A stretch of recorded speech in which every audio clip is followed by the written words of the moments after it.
Alright guys, welcome back to another DFFOO video where we are going to go in depth with Maria's LD weapon and what it does, because it's a very good LD weapon. The ability on it is very good. It's one of the first that actually does this type of thing to the enemy, because now she basically has gravity with her LD ability. And not only that, but the attacks that it does beforehand and then afterwards really makes her LD ability very strong, and it even works as an LD call. So we're gonna talk about that. We're gonna read through her kit, and then I'm gonna give my final thoughts on it and as to why I feel like it's one that should not be overlooked, because of for future events, future bosses and stuff like that, it can really come in handy. And I feel like this LD weapon might actually give me that extra edge that I need to beat Shiva Lufenia Plus fight.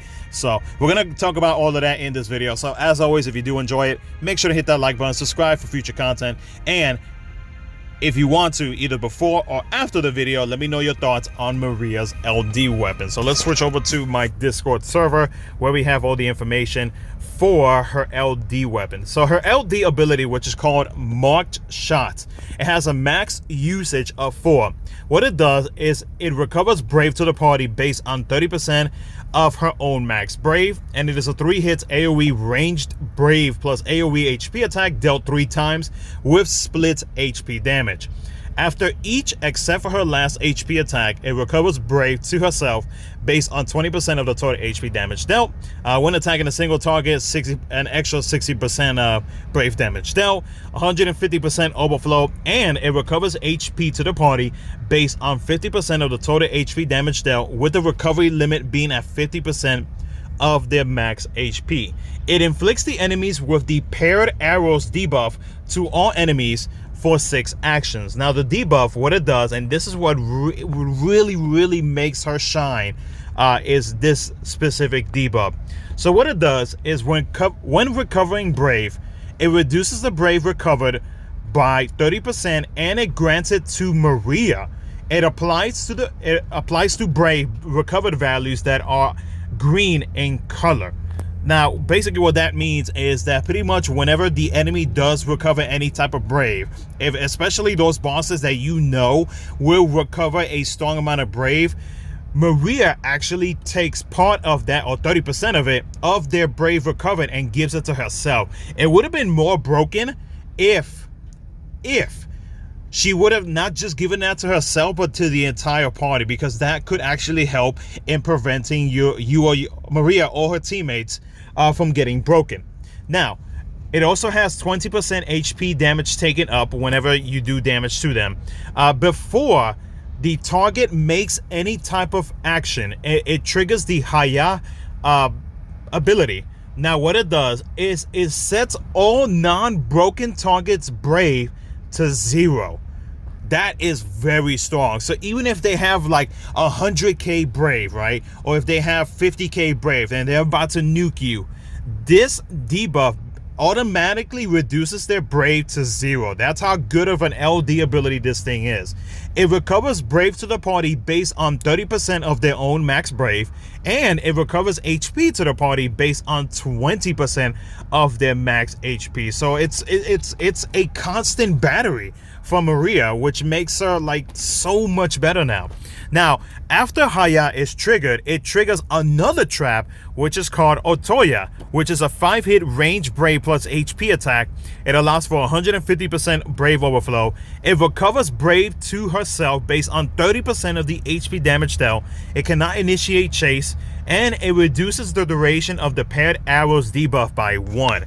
So all of that in one LD ability. I mean, come on, what else can you ask for in this LD ability? I think it's a very strong one. That's why I'm saying, like, I feel like people should not overlook this LD ability, because it can be used as an LD call. That's how great it is. Now, her LD board, the Star Shooter Extend, it converts excess HP recovery to the party into Brave recovery. So again, more Brave battery for everybody. And it adds the following effects to the power 2 rebel buff that she gains, the party gets a 20% brave recovery received up and a 20% stolen and recovered brave max brave overflow limit up. That's really good. That's really good. Now her LD card basically does like what her normal attack does.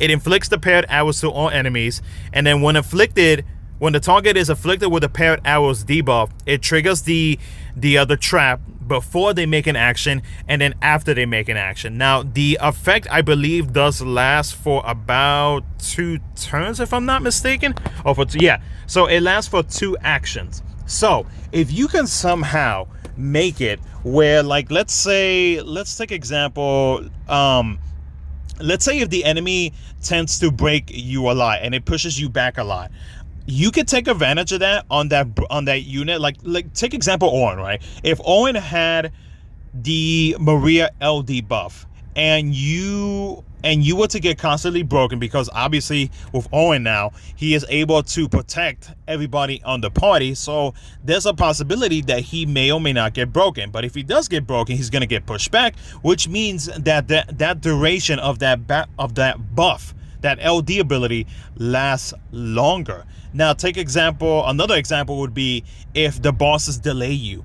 If the bosses delay you and they delay the right unit with Maria's LD ability call, then that could potentially make it last for an extended duration. That's why I feel like this LD ability and LD call is a very good LD call, because I feel like it'll really save your ass if the enemy all of a sudden decides, oh, I'm just gonna gain a whole bunch of brave. No, Maria's trap is going to reduce it to 0, and then the enemy will do their action, and then it'll follow up with another trap afterwards. That's why I really wanted to pull for this LD weapon, which I did manage to get. And I'm happy with this LD ability. Like, I have no regrets on pulling this, because like you can really take advantage of it. Like another perfect example would be what do you call it? The bears from Kyrion's Lufenia. You know how they gain a whole bunch of brave and then you can't do anything to them. And like, if say you don't have, which I mean, I know it's an old Lufenia, but I'm just throwing another example out there. But they gain a whole bunch of brave and then they attack. Maria's LD ability call will activate, and well, you don't have to worry about anything. You won't get instant nuke. So it's just kind of another example, not the best example, not the most perfect example, because I think there's probably like one flaw into that. But in general though, like you kind of get what I'm trying to say. Like it really, it's kind of like, in a way, it's like a double-edged sword in a way, but not 100%. But either way, so I think Maria's LD ability is really good. I think it's worth chasing for, but this is just for me myself. You guys already know. I'm not gonna tell you guys what to pull for. I just talk about the character, and you guys can kind of decide, because everybody's game is different. So we don't know. I don't know everybody's game. Everybody plays differently, so that's why I just talk about it. I don't really push that out there and like say like, oh yeah, you definitely have to pull for this. Why? Because I said so. So I'm not gonna do that. So but yeah, let me know what you guys think. Again, I really feel like this is an LD call, an LD ability, LD weapon to not look past. I think it's a really good one, and it's another option to save your butt in case you get into a sticky situation. But yeah, let me know what you guys think, and as always, like, subscribe, do all that good stuff. Thank you so much for watching, guys, and I will catch you all in another video.